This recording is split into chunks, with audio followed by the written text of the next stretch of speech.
How's it going, guys? Welcome back. Clocks on the Stove, episode number 12. Your host, yourself, Grayson Fisher.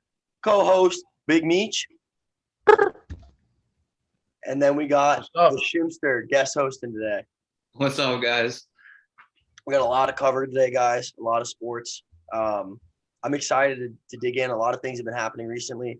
Some controversy, some facts, some statistics, some big plays, some bad plays. We're going to cover it all here today, guys. This is going to be a big episode. Starting off our week, we're going to talk about some college football. So last Thursday, I believe, is when the college football week started. We had Isaiah Likely from Coastal Carolina, tight end, 8 recoveries, 232 yards, and 4 touchdowns as a tight end. Who? Isaiah Likely. That was my initial reaction, too, when I read it. Isaiah Likely. He is, I don't know if you guys have seen anything on him or heard anything on him. He is a very specimen kind of kid at tight end. He's got the size. He's got the speed. He can block. He can run. He can catch. He can do everything. Is he a Pitts, Kyle Pitts type? Or are they? I don't know. Dude, Kyle Pitts is like a once-in-a-lifetime generational talent. That's what I was. I'm a Florida fan. I'm a big UF fan. So I'm a Pitts guy. I have him in all my fantasy teams. So that's why. That's the first. Just want all on the Jets. You're laggy, Meech. You're lagging. Showed why he was. What did he take? Was top 10? Meech. Well, while Meech has his technical difficulties. But no. Do you know where he's projected to go? Is he draft eligible? Yeah, he's so a senior. One of my sources for like college football that I follow on social media, they have him winning the tight end of the year award actually. Wow. So I'm assuming. Obviously not first round. Tight ends don't go first, second round, unless they're like absolutely like Kyle Pitts. But I'm assuming he's going to be a day 2 guy, 100%. And if he keeps putting up numbers like this, and Coastal Carolina's undefeated too. They're legit. Like they got Grayson McCall back there at quarterback. Like they have a very legitimate program. They're a very legit team. Have you seen their field? Like the all field blue field. How do you feel about that? So, when I was in high school, one of my best friends, he's shout out Estefano Feliciano is an outside linebacker at Old Dominion University. That was like his first scholarship, but they were an FCS. They were an FCS powerhouse at the time. They weren't FBS yet. And I was like, dude, their unis are sick. Their stadium is sick. Their field is sick. Yeah, the field is Carolina's cool. Pretty dope. It's supposed to be a beautiful. Yeah, no, they won the College World Series for baseball not too long ago. They were an Cinderella, so they've been. Coastal Carolina has definitely been in the exactly. The schools had. Let's hear it, Meech. We back and ready to go? We good? I think if you stop moving the mic, it'll work better. I think if you stop talking, this whole show would go better. God damn it! So we're gonna. Next thing I have on here.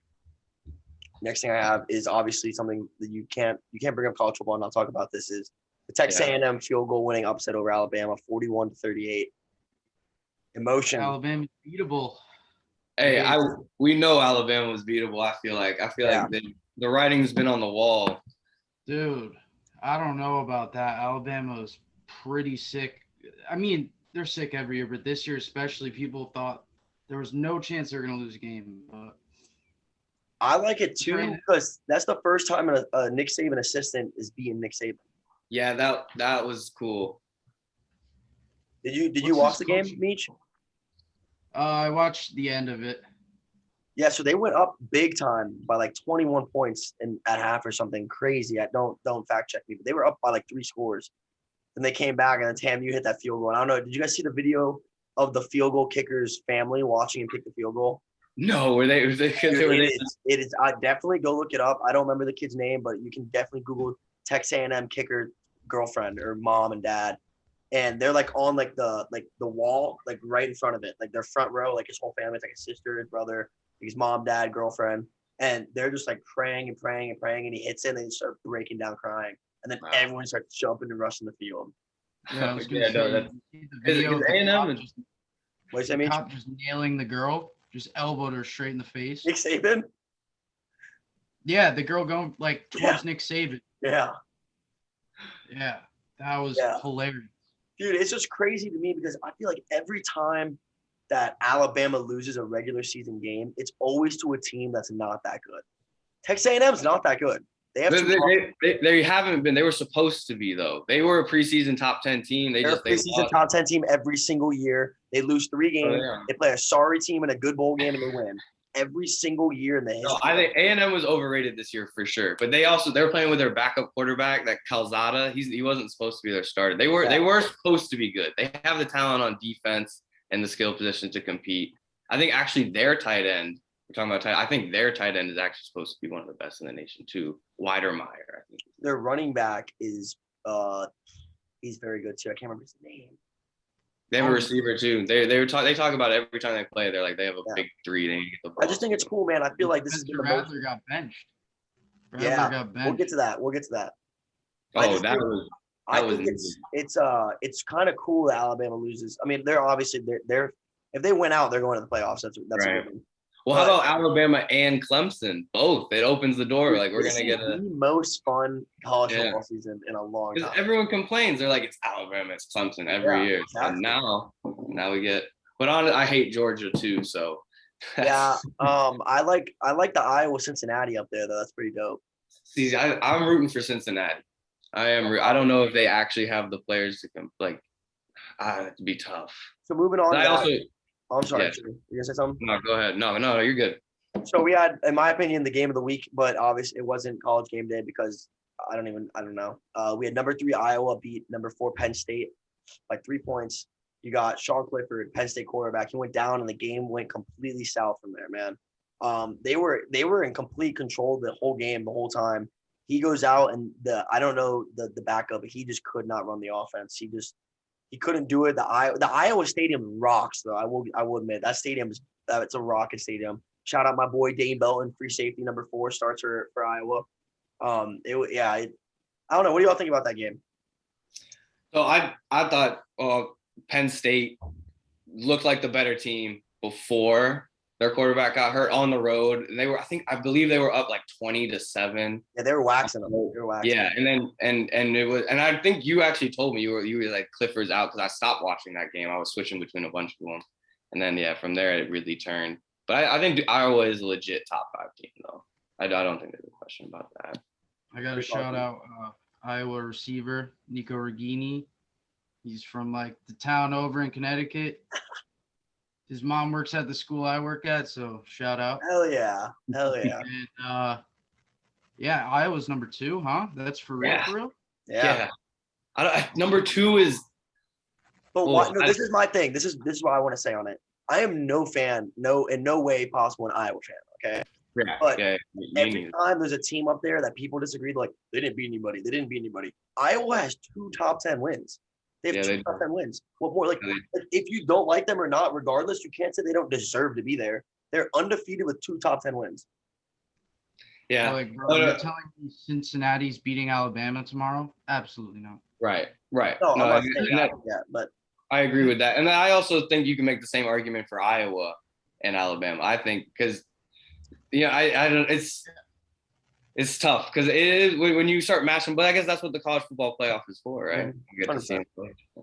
Yeah, you just can't say that they don't deserve to be number 2. Right. Oklahoma does not deserve to be number 2, and I will fight you for that. I think they won all their games by 1 or 2 possessions. Like almost every single one of Oklahoma's games has come down to the wire. And they played some horrible teams too. Yeah. So we're going to keep the Oklahoma ball rolling. Number 6 Oklahoma beat number 21 Texas 55-48 in an absolute shootout in the Red River Showdown. Texas was up 28-7 in the first quarter, and then going back to what Meech brought up earlier, Oklahoma benched their shining star Spencer Rattler. This kid had so much hype coming in about him. They were saying, the throne got carried from Baker to what's his name, to Kyler to Jalen. Oh, now it's going to get passed down to Rattler, who was, by the way, an incredible high school quarterback, but not the man this year. True freshman Caleb Williams comes in. He balls out. First game, biggest game of his life. 16 for 25 with 212 passing yards, 2 touchdowns, 88 rushing yards, and 1 touchdown. And he led them to score 25 points in the fourth quarter. And then this week, news breaks out. A student that was a student journalist for Oklahoma spied on their practice through a classroom window and saw Caleb Williams taking first-team reps this week. Oklahoma, in response, closes off all media and changes their practice time so no one can see their stuff. Really? Oh, wow. That's awesome. They said there will not be a single person in the Oklahoma football department that will talk to media until after their game on Saturday. Like this coming Saturday. Mm-hmm. Wow. And I know their coach publicly left it open. He left the quarterback debate open. He said, we'll see, something like that. But Caleb Williams did get not, but I think Rattler will start. Who do they play next week? Anyone know? TCU. It's not a bad game. It's a game they can lose 100%. ECU, Eastern Carolina? No, TCU, Texas Christian University. Oh, TCU. Yeah, that's a rivalry game. Yeah. Yeah, TCU is usually pretty solid. They're just dogs. Every school in Texas. You never know, like, who's going to come out and beat who. Texas Tech, A&M, like, just name them, you know? I agree. I do think, though, the Rattler situation, I don't really know, but I was reading into it a little. And like I said, I don't really know much about it. I don't really follow Oklahoma or the Big 12. But I was reading into, like, what's going on with Rattler, like, why was he a bust? You know, kind of just, like, seeing what other people say. And I went on Oklahoma's Barstool, like, their Twitter and their Instagram, and people say he just parties so much. Like, he doesn't care. And I'm not saying that's true. I'm not saying that's true at all. I'm just telling you what I read when I looked into it. What I read stated kids that attended the university stated that he parties too much and doesn't deserve the job, and Caleb Williams is like a grinder. Like I said, I don't know for sure. That's just what I read. Is Caleb Williams a true freshman? Yes. 18 years old. True freshman. Wow. It's insane. So he's like 18, 19. He posted a picture, which might have been the hardest college football photo I've ever seen in my life. And it's right after they beat the Texas with that crazy touchdown. And he's sitting on the 50-yard line like this, like sitting. And there's 50 security guards circling him. And then the whole rest of the field is covered in fans, but they're protecting him. And he's just sitting by himself on the 50-yard line. Wow. It is tough. Caleb Williams already applies for 4 trademark applications. Yeah, and then Spencer Rattler's dad said their mindset's still on winning the national championship. And he said, but once the season's over, they will have a family meeting to evaluate whether or not Oklahoma is the future for their son. Because he still has another year. He's definitely not going to the NFL after this year. So I mean, why not? He shouldn't. He should. Yeah, I don't know if he'll get drafted. I would go. I don't know if after getting benched at Oklahoma, I don't know if he would even get drafted. Tom Brady was a backup at Michigan. Yeah. Spencer Rattler still has the tools. Still, let's say he enters the draft. If he doesn't play the rest of the year, he's still a top 10 quarterback prospect. The class sucks. You know, I haven't honestly looked that much at this class. I don't know if this class sucks, dude. There's some dogs in this class. Isn't the North Carolina quarterbacks the number one right now? You got Sam Howell. You got Matt Corral from Ole Miss. Right. You got Malik Willis from Liberty. You have Liberty guy. He's fire. And there's always quarterbacks that pop up. We don't know. No, there's quarterbacks this year. You got KJ Jefferson from Arkansas. Who had heard of Josh Allen and Trey Lance? Yeah, but it's like, I don't know. This is kind of a weak quarterback class, in my opinion. I remember just guys like, there's no guy that pops off the page. Like, come on, the quarterback from Liberty. Like, no offense. They're a good team, but. I don't know, dude. Malik Willis is a dog. 100% dog. I can't say Bo Nix. Can't say Bo Nix. So we're going to keep moving on the – Bo Nix. Yeah, moving on the train. We got Boise State defeats number 10 BYU, at BYU 26-17. Boise State seems like a team this year that just barely losing games, barely lost UCF, barely lost. They were 2-2 going in that game. I think 2-3. Now they're 3-3 or like 3-2. They're always a good team. I don't care regardless of who's on their team. They're once a program reaches a level of success, it will never forget what success was like. And I'm a believer of that. I just think BYU was overhyped based on how good they were last year because they were very good last year. And I think they just showed that there was just no one else that had the record they had, so it was easy to put them in at 10. That's my personal opinion. Yeah, I watched this game. I was rooting for BYU because I like as many teams from non-Power 5 schools to get up in the top 10, just make it interesting as possible. Have as many undefeated teams, but they honestly got kind of handled in this game. I don't think they were turning the ball over a lot, and it wasn't It didn't end up being. It wasn't that close. What's your thoughts on that, Meech? On big BYU? I honestly didn't watch the game, but I like BYU as a team. And, Zach Wilson, I got to rep BYU, my Jets. But what do you think? I'm going to change the subject a little bit. What do you think about the Mountain West? Because their commissioners kind of come out and said, like, he's open to getting people in, or correct me if I'm wrong, right? No, you're correct. A lot of guys think the Mountain West is going to break up, and obviously with Texas and Oklahoma. Mm-hmm. Mm-hmm. I mean, like BYU shouldn't be in the Mountain West. They're not. They're independent. They're independent now. That's right. I think BYU is joining the Big 12. They're joining. I think it's BYU, UCF, Houston, and Memphis are joining. Yeah, Cincinnati and Houston. Yeah, Cincinnati, Houston, UCF, and BYU. Yeah, and then because Oklahoma and Texas are leaving to go to the SEC, and I don't think any of these are going to go through to like 2025. But yeah. And then there's rumors of Iowa State wanting to go to the Big Ten and West Virginia wanting to go to the ACC. Well, Iowa State is in the Big Ten. Iowa State's Big 12. Iowa's Big 10. You're right. You're right. Yeah. So they're saying Iowa State is going to want to go to the Big Ten. There's rumors that Iowa State is talking to the Big Ten and West Virginia is talking to the ACC. Oh, and West Virginia would go to the ACC. So I think. Sorry, Meech. I think there's a whole lot of it's a big move, obviously, with Texas and Oklahoma, but I feel like it's a whole lot of talk and nothing's going to happen. I bet. They're set in stone. Those two teams are. Yeah. I know that, but analysts are acting like this is a big domino and it's going to affect all of college football. But I bet it's just all talk, and a lot of the conferences are going to say the same. Well, yes, but there's the merger that happened as well, which is kind of a domino. It's a big deal that happened, that signed with the Pac-12, Big Ten, and ACC. They will play 6 conference games a year and then 3 against each other conference. Yeah, that's awesome. I think that should have been happening a long time ago. Yeah, I agree. The interconference playing with good teams from different conferences playing each other, because otherwise, you can't really get a sense of which conference is truly the strongest. No, I agree. And then look, in no way, shape, or form am I bashing Alabama. They are always a consistent powerhouse. But if the SEC is on a down year, they won't play a single hard game. Yeah, especially historically, the SEC West, the one they were in or usually the stronger one too, because the other one is just Florida and Georgia. But when it is a down year, they almost get number one based on name brand.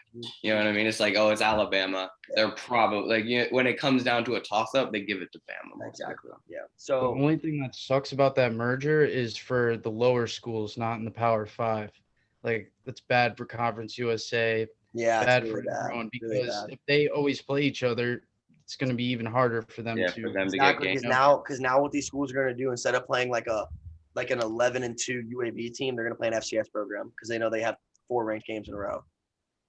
They're going to guarantee wins instead of risking upsets. Yeah, that too. I didn't even think about that. You're right. Because it's already what they've been doing for years and years. And yes, Ethan. But what I'm saying is now, instead of scheduling like an FAU that's pretty good, or like a Cincinnati that's pretty good, they're just going to say, I'm not even going to risk losing this game. We're just going to schedule an FCS team. Right, and it will because you're mandated to play teams from the Big you're mandated to play like 12 raw teams or like 8 raw teams. Like you're going to your own conference. Power 5 teams, and the majority of them will be ranked. Right. You know what I mean? So why even risk getting upset by a or at least an FAU or an App State when you can just go guarantee a win against a horrible FCS team? No, and it is tough for those smaller schools, and then that's why schools like BYU and Houston, they want to make that leap to the Big 12. They want to be in bigger conferences. It'll give them more money. It's honestly all of this conference moving around. It's about money.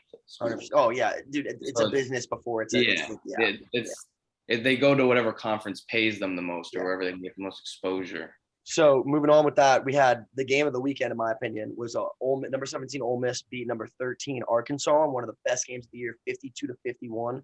Yeah, dude, let's talk about these quarterbacks. Ole Miss quarterback Matt Corral, 14 for 21, 287 yards, 2 touchdowns, 94 rushing yards, 2 rushing touchdowns. Arkansas quarterback KJ Jefferson, 25 for 35, 326 yards, 3 touchdowns, 1 pick, 85 rushing yards, 3 rushing touchdowns. Bro, It was a shootout. They were going back and forth. That was a crazy game. Dude, I think I like Arkansas being good. It's fun. So do I. It's another team that plays Alabama every year too. Pretty sure they're in the same. They don't play them this year. They don't play them this year? Not this year, no. Arkansas. They played Ole Miss, Auburn, Georgia, and TAMU. Those are their 4 big games this year. But I do like Arkansas being good. It's another team just like and honestly they were good. Remember when they had Ryan Mallett? That's when I was growing up. There was a couple seasons where they were very like bro, but I feel like any team in the SEC can have a 2-year like success because it's the SEC. Right. They get a couple good recruiting classes in a row. Yeah, you'll get a couple kids that are like, all right, look, we're all boys. We don't want to go sit on the bench for 3 years at Alabama. We can go start at Arkansas right away. And they get kind of good. Right. Another couple kids come good. They have like a 5-year dynasty and they're gone. Yeah, no, I do like, and then what's the other? Kentucky's really good this year too. Dude, Bob Stoops is a great coach, dude. He's been their coach for a while now too. Because Florida, I'm a big Florida fan, and we lost to Kentucky this year, and they had beat the streak was something ridiculous. They had beat Kentucky a lot of years in a row, but the last like 4 or 5 years, the games were getting closer and closer and closer, and then this year is. I mean, I'm honestly not mad at it. I'm mad Florida's out, but we already had the loss. Will Levis, quarterback of Kentucky, is another one that's really good.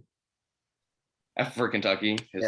So to wrap up college football real quick, I'm going to give you guys who I think is my college football playoff top 6 right now.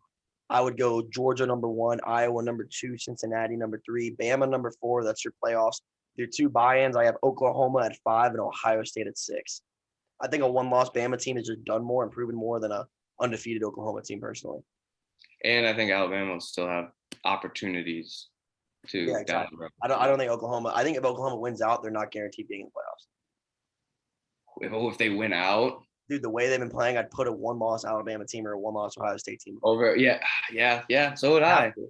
But yeah, and then if Cincinnati wins out, you got to reward them. Yeah, 100, dude, because they played good teams this year. They did. They played real teams this year. Like they played the best teams they could. Yeah, they did exactly what people ask non-Power 5 teams to do. They did exactly what they were told to do. Yeah, no, they did. So to finish it off real quick, I'm gonna give my Heisman projection. I think right now you got to give it to Matt Corral, Ole Miss quarterback. 20 total touchdowns, 8 rushing, 12 passing, almost 1,500 passing yards. He's at 1,497, 255 rushing yards, and 0 turnovers. 0 in the SEC, and he's played Bama. Yeah, he has. Yeah, they already played Bama too. Yeah, kid's a dog, dude. He'd probably win it on stats alone right now. No, I haven't really. None of the top teams have like a star this year, like a Heisman. Their star for sure. Oh no! But I'm saying like just teams: Georgia, Iowa, Cincy, Bama, Oklahoma. You got Bryce Young, Desmond Ridder. You got. But are they Heisman candidates though? Yeah. You got the Bijan Robinson, the running back from Texas. Kenneth Walker, the running back from Michigan State. There's some guys. There's guys, and near the end of the season, people always emerge too. There's always. Move on to some NFL now. First thing I want to talk about: the Rams seem to be a nightmare to play. It seemed like Stafford was the missing puzzle for McVay. What are y'all's thoughts on this? I mean, yeah, the Rams. I definitely think they're a problem. Yeah, Meech, go ahead. Yeah, no, the Rams are probably the best team in the league.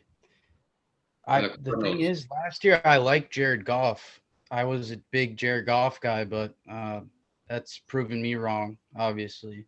Yeah, I think the Rams are the team to beat for sure. Not only in the NFC, but the Cardinals though too. I think the Cardinals are number 1. I like Cardinals. Yeah, but I mean, we'll see when they played. No, obviously not. Yeah, the Cardinals. No, the Cardinals are their only loss. Right. Damn, I don't know, dude. That's a crazy division. Yeah, I mean, I know Russell Wilson's hurt, but like, that might be like the best division that we've seen in the past decade.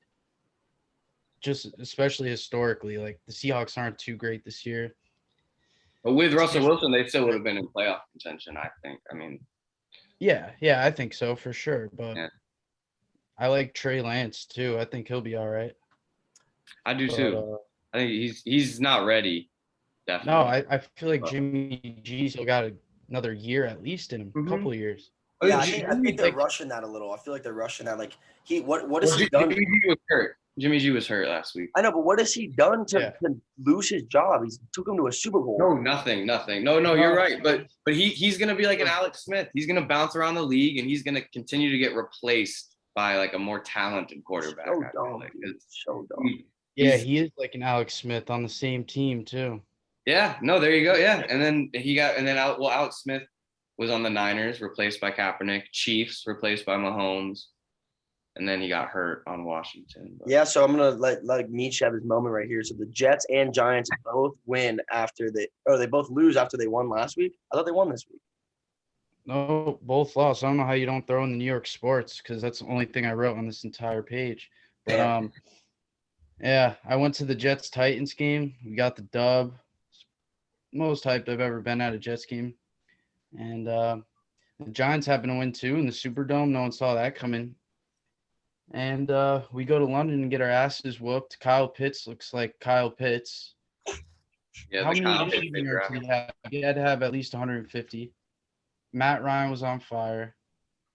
And the Jets are just the Jets. We'll skip them. That's all the time they deserve. But So we I have, see you think Jamar Chase is to be Rookie of the Year. yeah, so I don't know. let's capitalize on that. So we got the Packers barely beat the Bengals in overtime with a winning field goal, 25-22. Dude, did you watch that game? I did 5 missed field goals. All And the yes, field no, goals?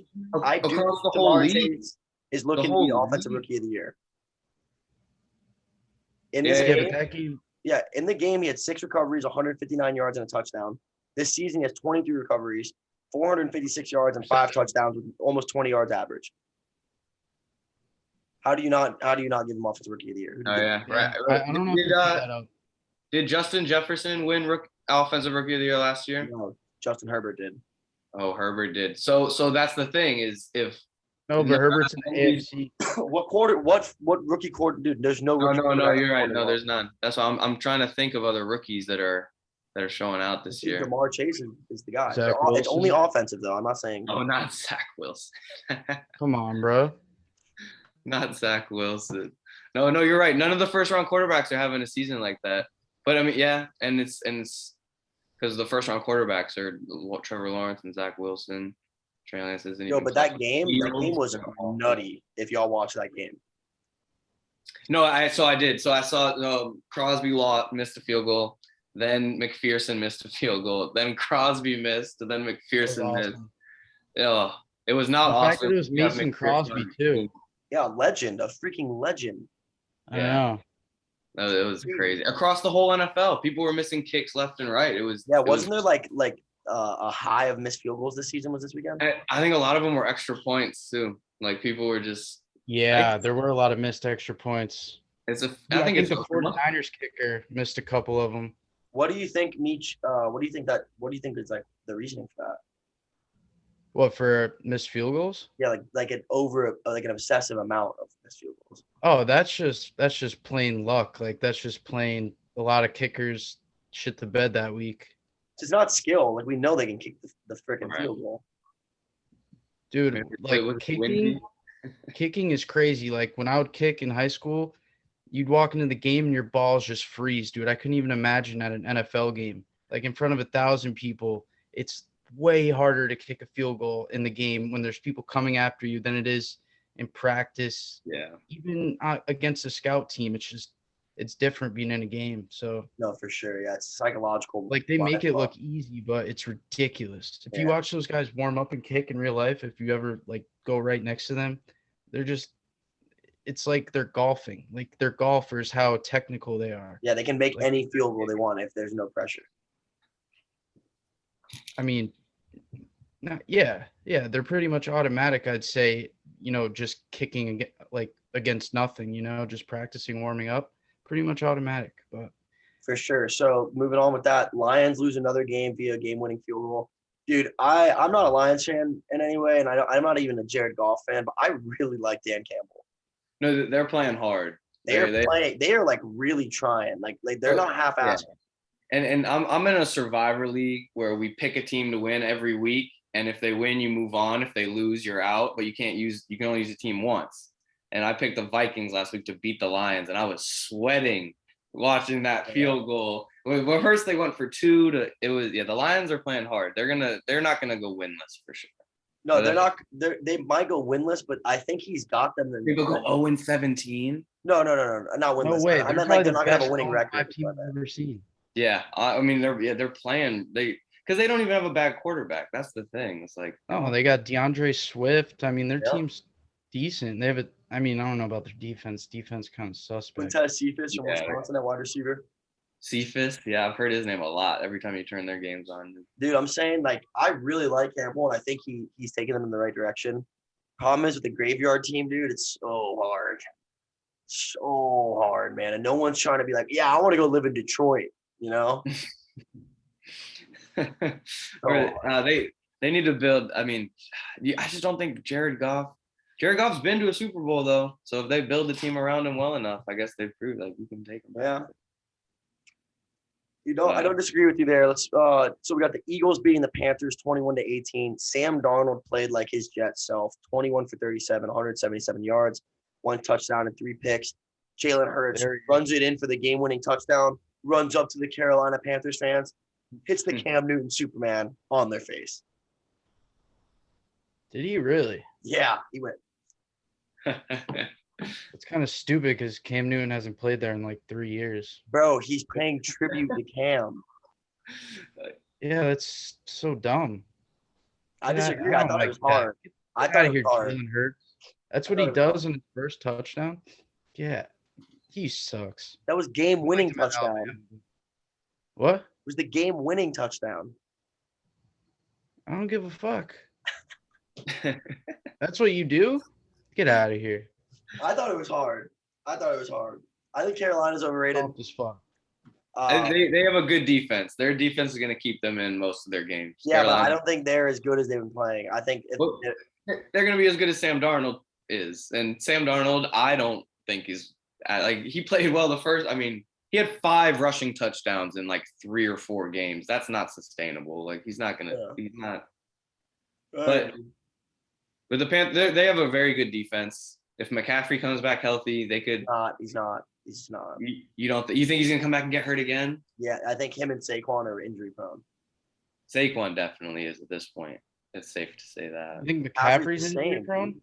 That's tough to say about McCaffrey because he missed. He only played like 4 games last year, right? Less maybe.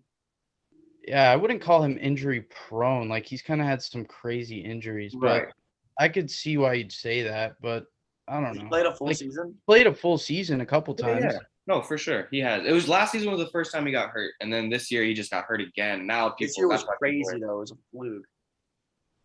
Yeah, like what do you expect? He's running. He gets the ball every single play. Like when they 50 times a game. Yeah. Like are you kidding me? Of course he's gonna get hurt. Then we got the Bears rout the Raiders 20-9. Justin Fields gets his first career passing touchdown.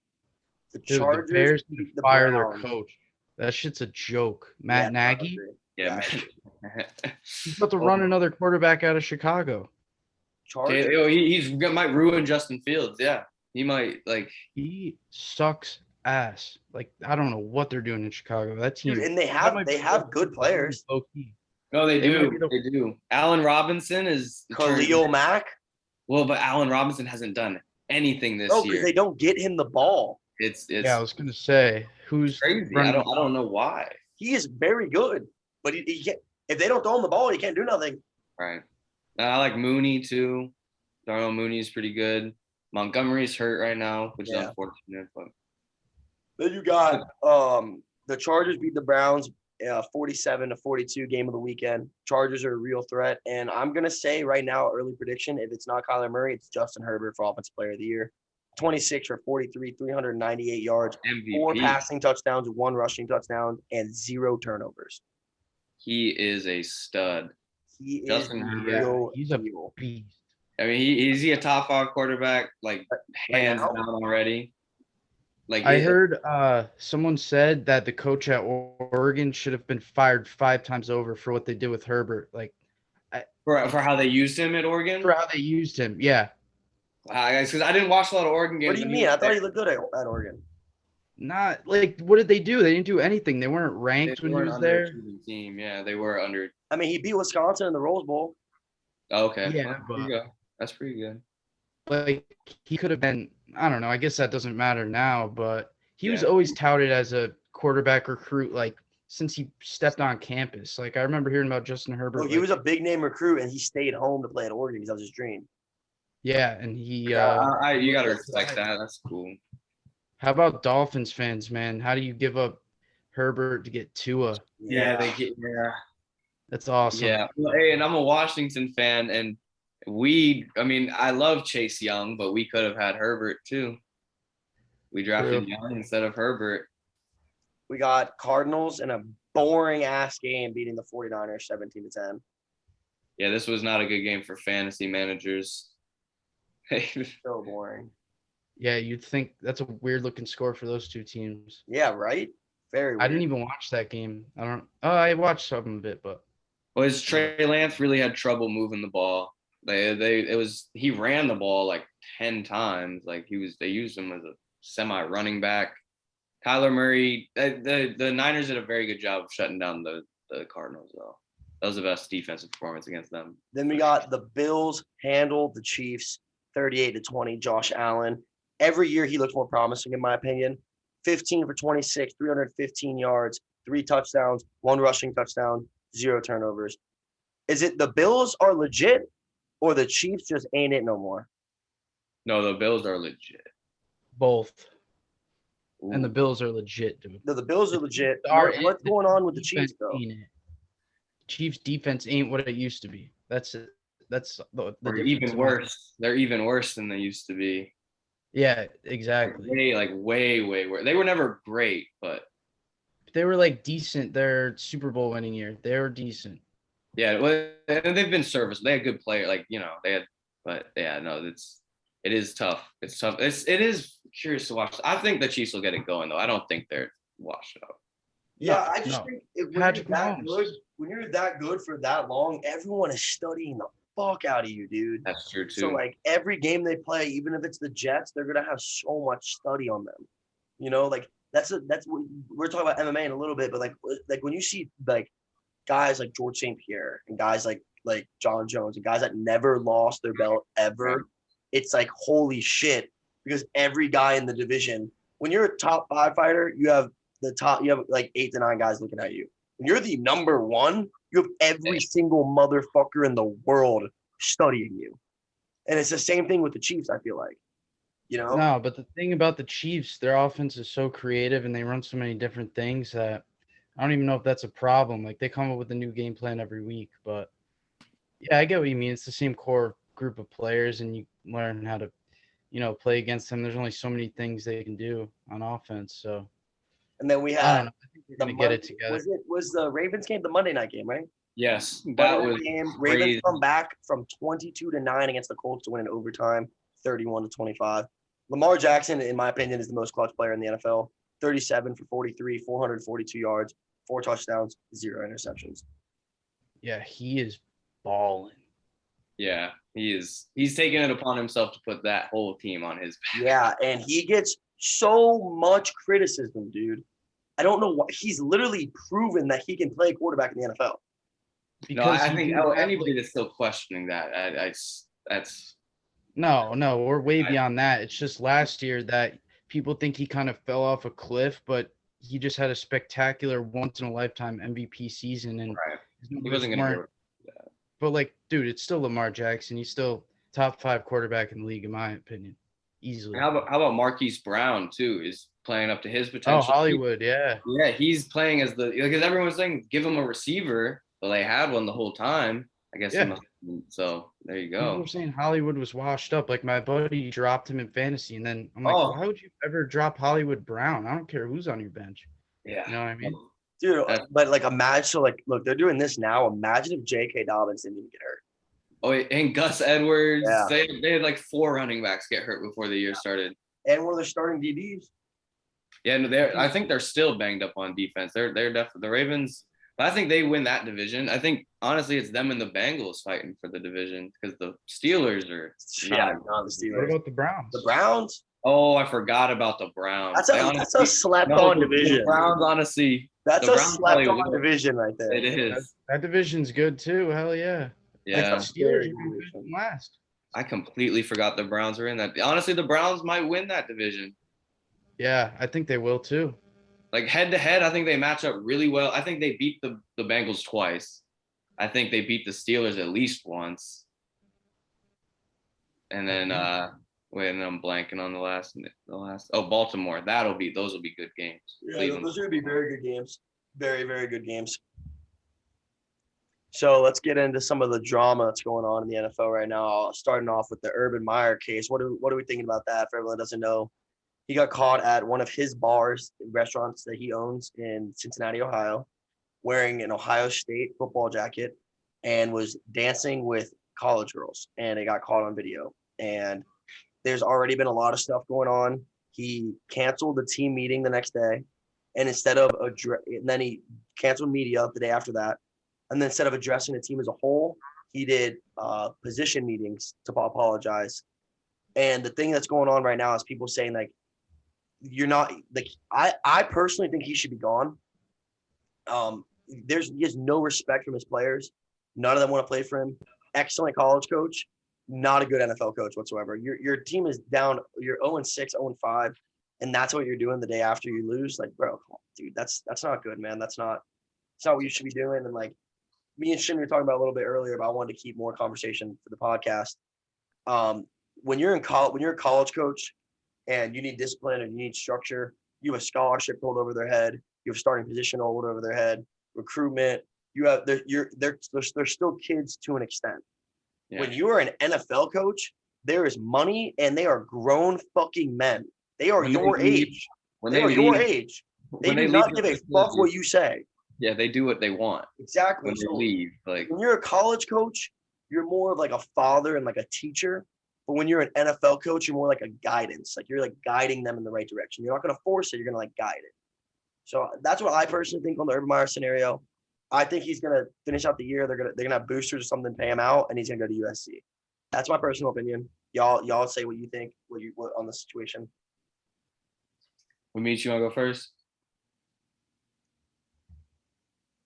Here you go, Shimmy. Looks like he's having technical difficulties. Oh, is he frozen? But no, I want to add this. He was at his bar, right? It was his own bar. And where they were, if you looked across, you could see the picture of him and his wife together. Oh, like hanging on the wall? No, like painted on the wall. Oh my God. Yeah. Jeez. Yeah, that's hilarious that someone pointed that out. Yeah. That's because I heard Tim Tebow on ESPN talking about it, and he was saying how sad he was for his family because he knows his wife and his daughters. So but on the football side, it's you can't defend it. It is pretty ridiculous. Yeah, as a grown man in the NFL, like you just got to I don't even know how you go to work the next day. Like it's a joke. And he skipped the team flight after a loss, which is also not good. I think that on the sports side is worse than being seen with some girl. Like, I think Rex Ryan said, or some couple head coaches said on ESPN, like they've never even heard of a coach missing the flight back after a game with the team. Right. And especially a loss. Especially when you're a first-year NFL coach that's supposed to turn around a program with arguably the greatest college football prospect of all time. Yeah. Get out of here, dude. That's a joke. And he took the job because he had the quarterback in place, or he knew he was going to. Yeah. And so I said in the beginning I didn't think he's going to be a good NFL coach. And I it's not even because I hate him. I do hate him. I just don't think his style it's so hard to have a successful college style to translate to the NFL. So hard. I feel like part of what made him so great was his recruiting too. And like, it's just, and he's like clearly he's charismatic and people like him and want to follow him. But like, I feel like it almost is working against him. You know what I mean? Like when you walk around, like your own shit doesn't stink. Like, no, I agree. So I want to move on to obviously the biggest thing to talk about. So at first, when we were outlining this podcast, I talked to Meech and I was like, look, I really don't want to talk about the Jon Gruden stuff because I'm close to their family and I love them and I know it's hard for them, but it's something that has to be brought up. So for everyone that doesn't know, Jon Gruden got fired as the Raiders coach and he got removed from the Tampa Bay Buccaneers Ring of Honor, which he was the first ever Super Bowl winning coach for that program. He won them their first ever Super Bowl for words.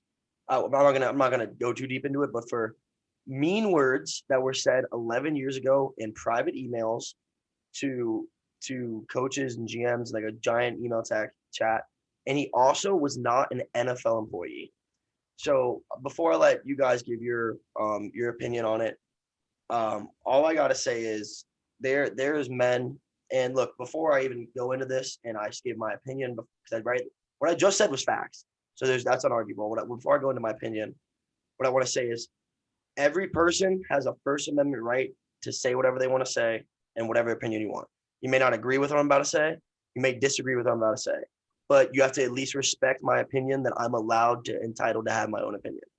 And my opinion on this matter is I think it is extremely embarrassing from the NFL standpoint, and it's extremely embarrassing from the Tampa Bay Buccaneers organization. Warren Sapp is in the Buccaneers Hall of Fame, Ring of Honor, and he beat his wife. Everyone knows it happened. There's men in the NFL right now that beat their wives. There's men in the NFL right now with rape charges. There are men that have played in the NFL after murdering people, okay? Mean word, and they stayed, and that was fine. They did their punishment. Mean words is not a reason to ruin a man's life, a man's career, and a family's life. I'm sorry, you are. And first of all, that goes against your First Amendment, U.S. United States constitutional right of freedom of speech. He also was not an NFL employee, and it was in private emails, which for some reason, they're not talking about what the other email said. They only talk about what Jon said, okay? That's what really bothers me, okay? Should he have said those words? Of course not, and I'm not backing what he said. What he said was wrong, and he publicly came out and apologized for it, and he should not have said those words. But to ruin a man's life, a man wins you a Super Bowl for the first time ever, and you take that away from him because of mean words he said, okay? I'm completely against that. I have known the Gruden since I was 9 years old, the whole family. I've been on football teams in which Jon has helped coach. I've been around Jon with African-American Black kids, with white kids, with gay kids, and I've never in my entire, 13 years of knowing him, have ever seen, heard, or witnessed him be racist or anti-gay, ever. And I've known them my whole life. So that's all I have to say on it. I think it was horribly put together, and I want to see the other emails because I know damn well he wasn't the only one that said stuff, and that is going against his constitutional First Amendment right. I'm sorry. That's all I gotta say. I'm done. Yeah. I mean, it's a shame. Like you said, I mean, there's guys doing way worse, but it did offend a lot of people. And the thing that gets me is that they were private emails sent 11 years ago, and somehow Jon got dragged into this whole fiasco with the Washington Redskins and Dan Snyder, and it's just a mess. And it's crazy. You have to watch what you say, because even an email from 11 years ago can come back to bite you. But like Robert Kraft was fucking hookers. Running I'm saying he was fucking hookers. Yeah, he was running a rug. I think this was just bad timing, perfect timing for this to just come out, and the media kind of and the players. I was surprised by a lot of the players' reactions. A few came out and backed him up and said, he's a good quality guy and yada yada yada. That everyone's seen since Jon Gruden's been a coach or been on ESPN, and I think it just it hurt a lot of guys and brought a lot of guys down, and they were just shocked. I think a lot of people were shocked to see this, but I just don't. I don't get it. I don't think you should have. I don't think it should have gone this far. If you could sweep shit under the rug, that's way worse. That's happened in the NFL, or like he was an employee of ESPN too, and it's just a shame, Jimmy, what do you got to think about it? Yeah, I'm a huge Washington. To me, they're still the Redskins until we get a new name. But I'm a huge Washington fan. And so it was just crazy to see how like I think that Vegas used this as an out to like get out of his contract. And I think also it wasn't as much what he said as much as who he said it about. He insulted Goodell, and I think Goodell's ego is huge, and I think he probably wanted an excuse to get him out. I think because then people like a lot of these writers are saying the other emails aren't going to get out, and because the other emails make the NFL look bad. These emails made Gruden look bad, but all the other emails they're reading make the NFL look bad, make the owners look bad, and ultimately Goodell works for the owners, and so he's not going to release anything that like would make Dan Schneider, let's say, go. They would like keep that internal and then like force him out on their own, kind of. In my opinion, I think that's how they would do it because the NFL's brand is like too important to them, and I think Gruden was kind of like a scapegoat in this. No, I completely agree. But my thing is why this is the best start they've had since I remember watching NFL for the Raiders. Like they're. Well, I see. That's the thing, though. That's the thing. I don't think it has anything to do with the football. Like I really like maybe it has to do with his coaching or anything. No, like, I really don't. I think. Why did they scapegoat him? It just doesn't make any sense because the whole investigation had nothing to do with Dan Schneider. But Dan Schneider's an owner, and Goodell technically works for him. I just think and Gruden also said this about DeMaurice Smith. He said homophobic things. He said it about Goodell. He attacked the head honchos, and when you do that, you know what I mean? Exactly. So it's like, let's say we have a job and you say mean things about your boss, and then they hear about it, they might fire you. You know what I mean? We're not his boss. He didn't at the time. I know. That's what makes it so. And with this, I know it's not sports related, but the director James Gunn got fired from Marvel stuff or the Disney stuff because of tweets he had like 15 years ago. Like it's the age we live in. Like you gotta. Regardless of sports and regardless of your opinion on the Raiders or the NFL, it is a First Amendment constitutional right to have the freedom of speech. Regardless if you agree or disagree with what I say, I have an amendment right to say what I want to say. Yeah, but it doesn't cover hate speech like that. And when you use derogatory terms, I know. I hate to use Grayson. It's 2021. I hate to get canceled, but Jon Gruden got canceled. He did. That's what it is. But I want to move on to this because like I said, I'm very passionate about this because I'm very good friends with them, and I'm seeing it from the inside. Talking to some of them. But all I'm gonna say, we're gonna move on. The last thing I want to say is, 11 years ago. That's how long ago this email was. I was in 5th grade 11 years ago. Was he doing Monday Night Football? He was doing Monday Night Football, probably, right? No, he was doing Gruden's QB camp. Because I'm not just an ESPN employee. That's all I want to say. I want to move on because like this gets me riled up. But it was 11 years ago, and 11 years ago I was in 5th grade. That's all I got to say. So we're gonna move on now to some UFC. We got a lot of big things coming off. So I'd say the most recent one is Jorge Masvidal versus Leon Edwards just got signed off. Yeah. I just asked you when he was fighting. Yeah, it just got signed off yesterday, 2 days ago. I know. Which one? Jorge? Yeah. So for people that don't know, Jorge Masvidal, he won the BMF belt, baddest motherfucker belt against Nate Diaz. Knocked out Darren Till in his own hometown. Knocked out Ben Askren, the fastest UFC knockout of all time. 5 seconds. Big name guy. In his return fight to the UFC, because he had some issues going on, he knocked out Darren Till in Darren Till's hometown in the UFC main event, and then is backstage doing an interview with ESPN. This is about 3 years ago. And Leon Edwards fought on that card. He comes around the corner with his team behind him and media and starts chirping at Jorge. And in the middle of the interview, Jorge walks over to Leon and sticks him 3 times and walks back. He walked up with his hands behind his back. And just pieces him 3 times. Yeah. Gave him a 3-piece and a soda. So these guys have been talking shit about each other for a super long time. And now they're going to actually get to legitimately fight each other, which I am thrilled about. And that's why I'm such a fan of this sport is we get to watch fights get made years in advance and then they culminate years later, and it's just awesome. because this fight has been building for 3 years. Yeah. Yeah. It's safe to say Personally- Masvidal's gonna hit him with the 1-2 and he's So, done. Personally, Or the fight? I think Leon beats him in a unanimous decision. Yeah, Whoa. I think Leon wrestles the fuck out of him. Yeah, I think he's gonna take him down and he's gonna control him for. And I don't want that. I'm a big Jorge fan. He was one of the reasons I fell in love with MMA too. Like watching him knock out Till. That fight was, I'm pretty sure, in Liverpool or London. Yeah, I know it it was was in in the Liverpool. UK. So I bet Jorge comes in with that Miami Heat 1-2s him. Game over. So the thing is, Leon gets a lot of hate because he's kind of boring and he can't talk shit and he's just like a plain dude.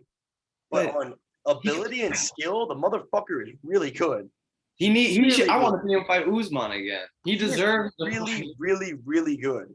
Grayson, he's won like 9-8 fights. Yeah, 9 in a row. And I think that Masvidal is very good. All right, you don't get a title shot in the UFC not being an amazing fighter. 2 in a row too. Yeah, exactly. But I think he had a little bit of the Conor McGregor effect, and everything just happened in perfect timing. And him being a Miami gangster helped support him too. But I don't think he's a top 5 fighter in the world. I don't. No, I think Leon is. He's Masvidal, I would say, is top 10 in the world. 100%. Yeah, but he's not top 5. He's not an elite. Yeah, Leon is someone that is good enough to hold the belt in my eyes. For sure. But it's just someone named Kamaru Usman's out there. Yeah, there's a bad motherfucker named Usman holding the belt right now. Yeah, that's the problem for Leon. Oh man, but that Nate Diaz fight against Leon was just 4.5 rounds of Nate getting his ass beat. And it was, besides the last minute of him rocking Leon fought the most perfect discipline. Yeah, he really did. His elbows, his knees are just, he's slick as hell on his feet. He can wrestle. What he did was smart is instead of getting into the brawl with Diaz, he would just connect, he'd get his combo in, get out. Get out. Yeah. He didn't let the shit talking get in his head and try to brawl with him. That's how you get fucked up by Diaz. And then Nate, his discipline was perfect. Nate had him, dude. I swear if he hopped on him at the end, he would have finished him. I don't think that the point was what happened. I think he was just gassed. That was the Leon, of the fight, dude. Dude, apparently, hey, I guess when you punch someone in the face that much, you probably get really tired. Yeah. Is Diaz still fighting, or is he? Yeah, he's still fighting. They don't have anything set in stone right now, but he's still fighting. His brother just got knocked out by Robbie Lawler. What was the last fight that he fought in? Nate Diaz, dude. He looked like a walking, just like dead man. Leon Edwards. His last fight was Leon, yeah. But in the last minute, he almost knocked him out. Rocked him. It was against Leon Edwards? Yeah, he was getting his ass beat. It was a 5-round fight. Yeah, you're right. The whole fight. There was 1 minute left, and he drops Leon and almost finished him with a minute left. Yeah, no, that was crazy. And they're saying now Nate, I mean, Gilbert's calling him out, Vicente. Nate can do anything he wants, though. Gilbert called out Vicente Luque? No, Gilbert called out Nate, and Vicente called out Nate. Like, they're both calling I was going to say, Gilbert and Vicente are boys. No, I know they are. No, they would never fight. Yeah. They would never. Next big fight we got signed off is Poirier versus Oliveira for the UFC lightweight title. Poirier should have gotten the title shot over Chandler. He chose the McGregor fight. Smart man. I like Oliveira a lot. Poirier is obviously my favorite fighter outside of Cowboy right now. I like Oliveira a lot because of his humbleness. Him and Poirier are very similar background stories. They're guys that have been in the game for a very long time and have never gotten the respect they needed and gotten the fights they needed and title shots.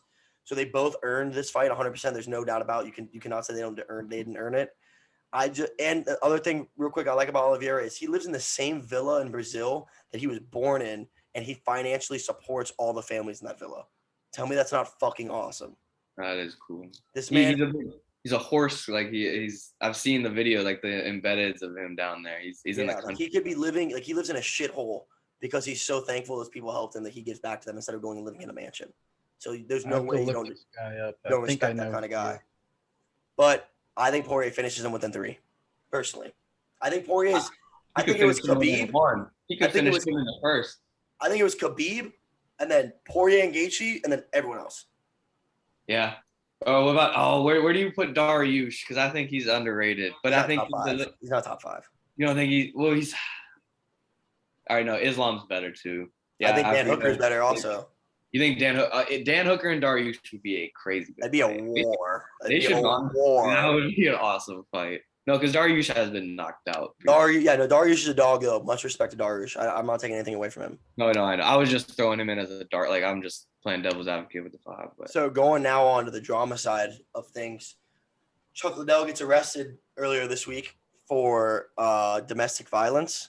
Comes out later to state that his wife has been having mental problems for the past couple of years. They keep it under the rug. Police came to arrest her for assaulting him. And he's like, I don't want any pictures or video of word of her getting handcuffed. Arrest me instead. Took the bullet for his wife. And he had to come out and publicly say this. He didn't want to. But he was like, I just want people to know I don't beat my wife. I'm not a wife beater. I didn't want to expose her like this. But in a scenario like this, I need to let the world know the truth. Which I fucking love Chuck Liddell. That's all I gotta say. Oh yeah, I think you were the one that told. I was reading something about him in his innocence. I think you were the one that sent it to me. But yeah. So his wife is crazy, and he didn't tell. Like the media never knew, or no one ever knew for a couple of years, and then she went batshit, and he took the bullet for her. Exactly. So it's been happening for a little bit. I think it's like 2 years, and he just kept it under the rug because he loves her and he's trying to work it out. And it got so bad that the police had to come to arrest her, but he did not want anyone to know that's what happened. But then when he got arrested, someone saw it in the public files, and they saw, oh my God, Chuck Liddell got arrested for domestic violence. This is gonna blow the fuck up. So then it blew up. So then he had to come out and defend himself. Wow. Yeah, it's sad. So it's some sad shit, man. Especially when you're a guy like Chuck Liddell, He's a good guy though. You know? great guy, and he's a pioneer of the sport, 100%. You know, like he's the first superstar the UFC ever had, in my opinion. He's the first. I don't think people will really argue with you on that. Chuck Liddell. Yeah, the Iceman, bro. The fucking mohawk, the tattoos. People that know nothing about MMA know who Chuck Liddell is. So. Yeah, exactly. He was the first superstar. Yeah. He had the trilogy with Randy Jones? Couture. He helped grow the brand. So the next thing is the Jon Jones thing. So Jon Jones gets invited to the UFC Hall of Fame induction for his fight against Alexander Gustafsson. By the way, I think it's the best fight of all time, and I think Gustafsson won the fight, but that's another story. And also, Jon didn't train for that fight. He was doing partying Friday night. Jon was in Las Vegas, for 12 hours, gets nominated into the UFC Hall of Fame, and then before it hits 12 hours, gets arrested for beating his wife in front of his kids. And then when he's getting arrested, he headbutts the cop car.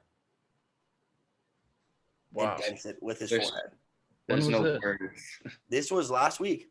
Yeah, this was like last weekend.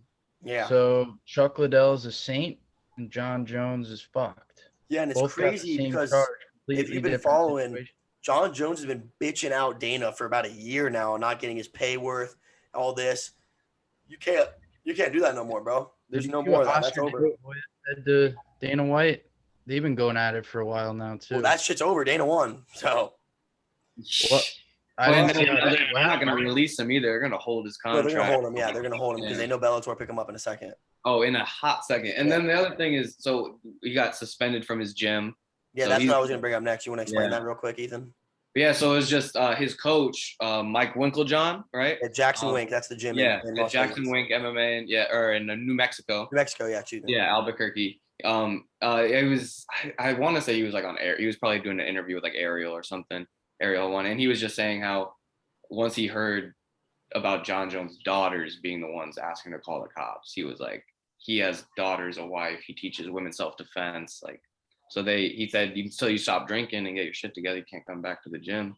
Which is crazy because for guys that don't know, so MMA is weird because it's an individual sport and there's not like a college or like a built like program around it, but there are powerhouse teams. You got Team Alpha Male in California, Jackson Wink in Albuquerque, New Mexico, American Top Team, Sanford MMA, Renzo Gracie headquarters. You know, you have powerhouses. I mean, and dude, the New Mexico gym, George St. Pierre, Cowboy Cerrone, Holly Holm, dude, their list is unbelievably long. Yeah, goes on. Jon is like one of the most decorated guys ever, and he started MMA there. So for them to kick him out, yeah, it's huge. there's an issue. There's an issue if your second father, which is what he referred to him as, tells you, Jon, I love you so much, I will not let you come back here until you're done, until I know you're sober.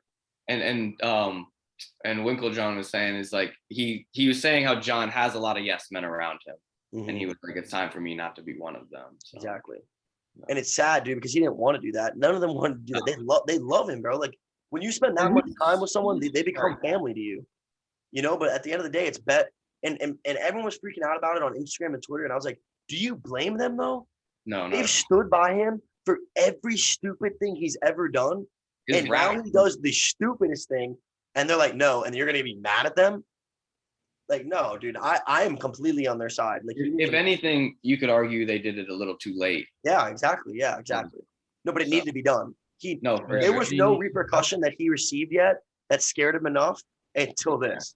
This is going to be the decision for him. Like, holy shit, I can't even go train now. Right. No, and he's looking so big for heavy. I really wanted to see him fight at heavyweight, man. Yeah, me too. It's a bummer. So the craziest. I'm sorry. I was just gonna say, I hope he gets his shit together because, everybody loves no one deserves it.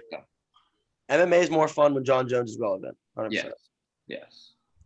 So the craziest thing ever is I'm in class on Tuesday about to take an exam, and I get an ESPN notification on my phone, and it's about MMA and boxing, and I'm like, all right, I'm gonna read it real quick to see what it says before I take my exam. And it might be the tipping point for the future of mixed martial arts, okay, and boxing. Yeah. Colorado State Athletic Commission of Boxing and MMA voted this Tuesday to adopt open scoring for boxing and MMA bouts, which is huge. Yeah, and for my life, I've been involved in MMA since I was 4 years old. This has been something that fighters and coaches have been trying to get for years. It's the only sport. What, Meech? Why is that so huge? So I'll go on. Boxing and MMA are the only sports in which you do not know the score or who's winning until the end. Literally. Oh, right. You have fights like Rory McDonald, Robbie Lawler. You have there's thousands of fights. Tons. Gustafson, Jon Jones. Where if the cornerman knew, if you knew, all right, you think you're up 3-1, oh, we're tied 2-2 going in the fifth. You're fighting completely differently. What it also does too is it shows you how the refs are judging. So say you're a wrestler, right? And you're out wrestling what he's striking to you, but you lost the first round. You realize, all right, you know what? They don't give a fuck about my wrestling. I have to strike with him now. It gives a different aspect, and it's fucking fair, bro. It's fair. I'd say the thing is though, I'd say 9 times out of 10, you kind of know who's winning the fight. Not at all. No. Oh, you think you know. You think you know. In boxing. In boxing, not in MMA at all. Definitely. The judges in MMA are so atrocious. You literally boxing is also different because they have so many more rounds. Boxing has they have more rounds to actually figure it out. MMA is 3. So if one judge just saw one round differently, it's and also too, Meech, the judges for MMA aren't. I think MMA that's a good thing. I'm not against it. No, I know, but listen, I'm trying to tell you too. The reason why boxing is closer to knowing versus MMA is boxing judges are boxing judges. The guys that judge boxing are boxing judges. The guys that judge MMA are boxing judges. Some of them have never done anything but boxing. So they don't know what kicks are. They don't know what wrestling is. They don't know what grappling is. They don't know what They don't know anything. Yeah, they don't know any of it. Yeah. Well, I've watched a lot of boxing. I'm just starting to get into MMA, but I could see how that could be a huge problem in MMA. Yeah. And the scoring system they use is the 10-point must system is a boxing score system. So it's every time if you win the round, it's 10-9. If you get knocked down, it's 10-8.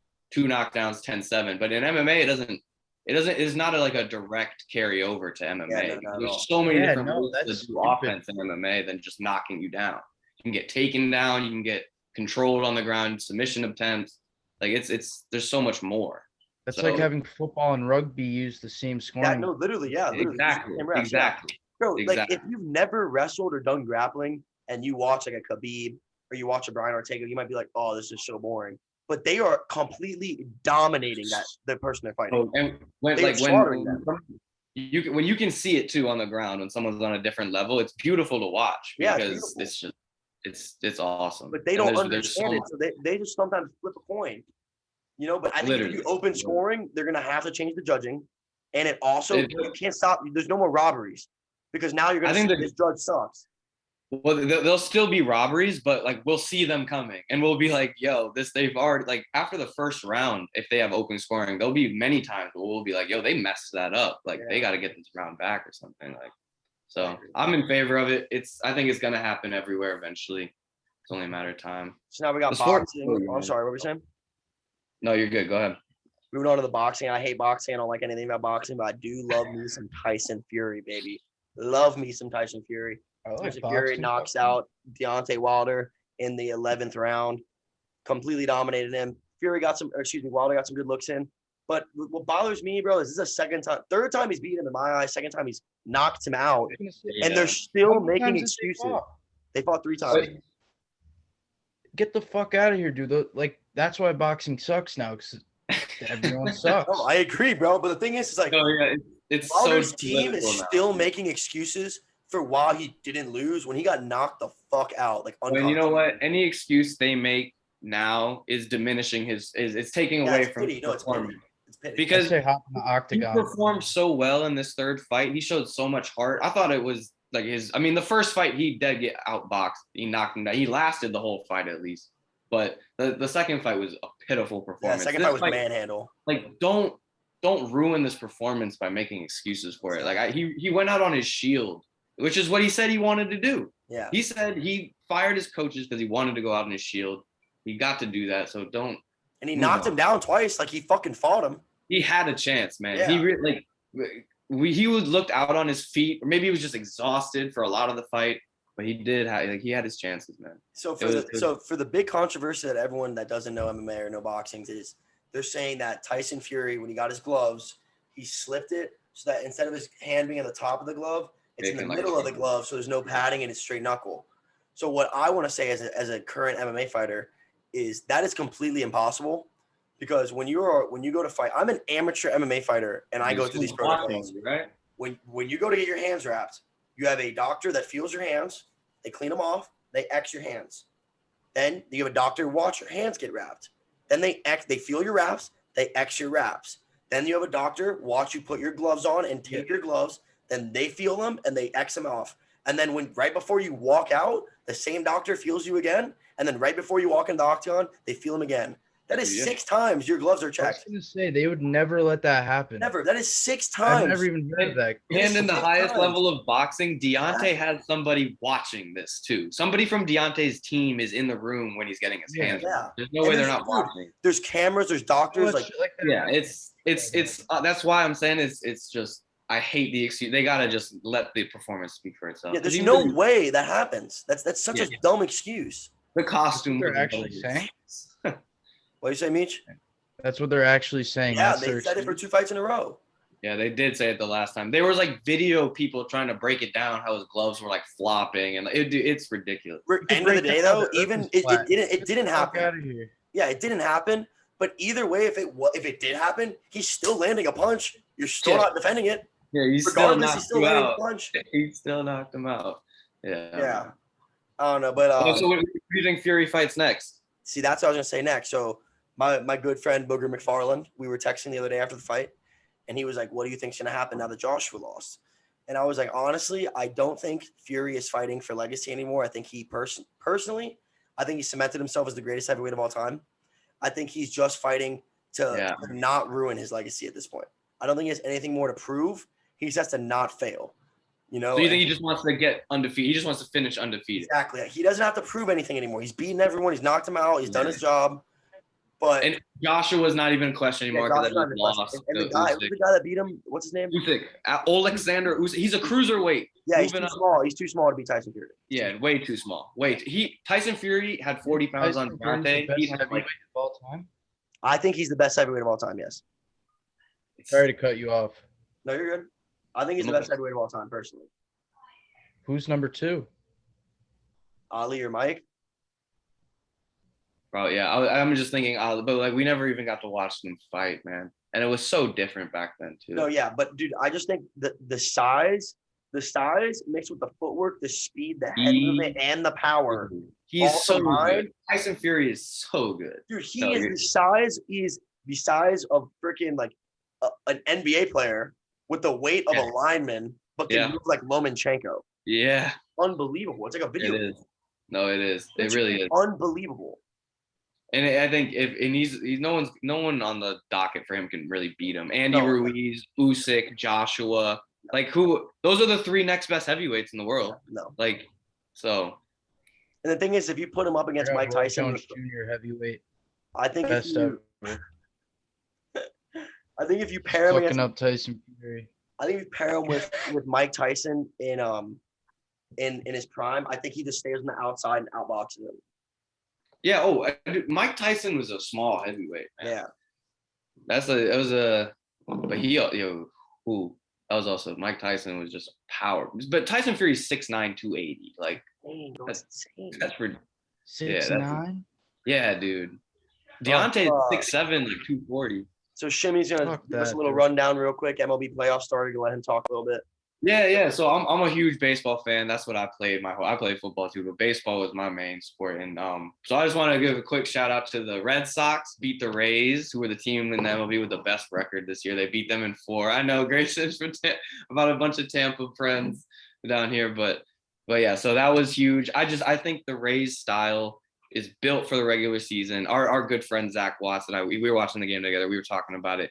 He agrees with me. It's just you can't do a platoon lineup it doesn't work in a 7-game setting, or in the first round it's 5 games. It's the first to win. Like game 1 is so important in a 5-game series. And then so when you take your pitcher out after 3-4 innings, it's just I don't think it's built to win a World Series. Maybe they'll prove me wrong. I'd love to see it. I actually like the Rays, but Tampa shouldn't have a baseball team. What's up? Tampa shouldn't have a baseball team or a football team or any pro sports. Get the fuck out of here. Shut the fuck. You live in Connecticut, bro. Get out of here. Like an hour from New York City, buddy. Get out of here, bro. Get the fuck out of here. No one goes won to the your fucking game. Super Bowl, Meech. The Trop's a shithole, bud. And the Lightning just won back-to-back Stanley Cups. Yeah. No one in the whole state plays hockey, bud. You even know how to skate? Oh man. But so the Red Sox, I honestly think they're gonna go on to play the Astros, who beat the White Sox in 4 games, and the White Sox accused the Astros of cheating again. That's another thing that dude, the Astros don't give a fuck. Yeah, the Astros do not. That's something that pisses me the fuck off. Is how they blatantly got caught cheating, admitted to cheating, and they were just like, "Oh, no repercussions." They were just like, "Yeah, whatever. You can keep your ring." Yeah, you rob guys of their dreams. Oh yeah, no one cares. But and you know what? As much as I love baseball, that is the thing with baseball. Like even all the records that stand, like Bonds, McGuire, Sosa, Clemens, they were all cheating. Mm-hmm. Like they were all cheating. So it's just fucking that pisses me off, bro. No, those guys worked their whole entire lives for that exact moment. Well, and here's the thing too. In baseball, the way they were cheating is like stealing signs is like, dude, that's like in football if you know what play they're running. Like 100%. Like that's if I'm Jose Altuve and I know a fastball is coming down the middle, I am going to murder it. I'm going to destroy it. But so I thought it was funny that they got accused of cheating again. I don't necessarily think they are, because the closeout game they won on the road 10-1. So I think they were only cheating at home. Right? What's up? It doesn't matter if you're cheating in a 10-1 win. Yeah, well, no, but the point is like on the road, they were never like on the road. You can't steal signs. Yeah, hell no. But all the cameras, perfect angle. They ran that shit right, dude. Dude, they had it. Garbage cans with But then real quick, the other two, the Braves beat the Brewers. And I think that is kind of irrelevant because I think the Dodgers Giants, whose game 5 is tonight, I think the winner of that will go on to the World Series. And I think the Red Sox probably make it. I think the Red Sox they're just built for October, man. Shout out Christian Arroyo, baby, Tampa boy. I think the Dodgers are due finally. They won last year. But they in a shortened season. Honestly, dude, the team. I don't think not last year. I don't think anyone does. Yeah, neither do I. Honestly, a shortened season for baseball kind of defeats the purpose. But yeah, no. So the Dodgers Giants game 5 tonight. That's huge. Wait, the Dodgers won last? Oh, you're right. Yeah. Yeah, they beat the Rays, actually. The Brewers are good, but they're out. Yeah, they got bounced by the Braves. But yeah, both those teams are kind of But I hate the Braves. So do I, man. Tell me, I'm a Nationals all the way through. I like the Mets too. I'm not going to lie to you. It's okay. It's all good. I go to both their games. The Yankees and the Mets? Yeah, fuck it. Why not? Yeah, I don't mind the Yankees. Straight. But then going off of the Tampa thing, though, the last couple of things I had were just quick shot. The hockey season did start the last 2 days. Lightning And got slapped in their opening game. yeah, they did. But the Capitals won 5-1. Alex Ovechkin scored 2 goals, and he's now 5th all-time on the all-time goal scoring list in hockey. He's like 100 something away from Wayne Gretzky. You want to hear a crazy story about Wayne Gretzky? Yes. Yeah. So my aunt and I think my whole family, my aunt, my mom, my grandmother, grandfather, they were like in the Poconos or something. They were golfing, and Wayne Gretzky's cutout was there when he was on the Oilers or whatever when he was a rookie. And so my aunt's like 14 driving a golf cart. She almost hits this guy. And the guy turns around and he's like, "Do you know who I am?" And she's like, "No, but you better get the fuck out of the way before I hit you." And it was Wayne Gretzky, his rookie year. I didn't know who he was. That's crazy. That's awesome. That's crazy, right? Dude. Almost hit the goat. Wayne Gretzky, and I'm a huge Ovechkin fan, the grade 8. But yeah, I don't know if he'll be able to catch Gretzky. Gretzky's got like almost 900 goals. Yeah. But yeah, and then also the Kraken. The Kraken had their first game. Seattle Kraken are a thing that's now. right. How was that? Well, I think they lost to the Vegas Golden Knights, who are still going to be as good as ever. But it was in Vegas too, so it wasn't even in Seattle. But Seattle's going to be. I think they're. I mean, we'll see. It's tough with the expansion draft. Vegas kind of broke the expectations for it because they were. Yeah, that was so. Yeah, I like how the NHL does it, where you can just take player off every team.